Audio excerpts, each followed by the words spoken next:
the power head from my dc44, and the motor stopped working, so I thought I'll get to the motor. Now, in order to get access to the motor, which is underneath this cover here, there are 1, 2, 3, 4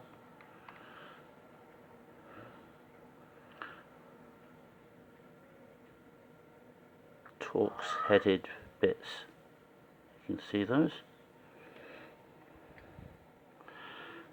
Using that sort of end. See if the camera can see it. There, look, it's like a star shape. You're not going to get them out without that. So get yourself down to Maplin's or check through your toolbox for all the things that you never even use. Now, to get to those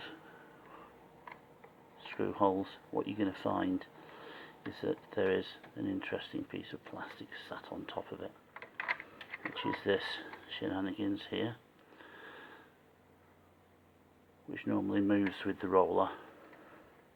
So to undo that, there are 1, 2 of those wonderful little torx headed bits, but also it clips in the middle. Can you see that there where my finger is?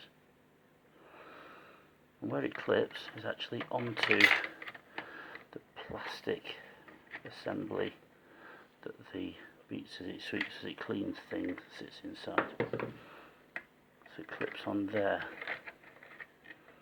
Now, how you choose to unclip that is entirely up to you.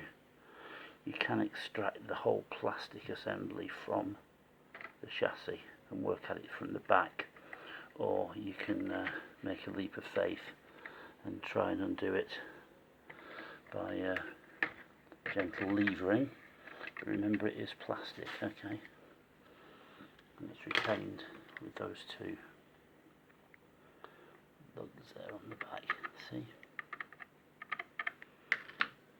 Now the motor itself is here. It's intimately involved with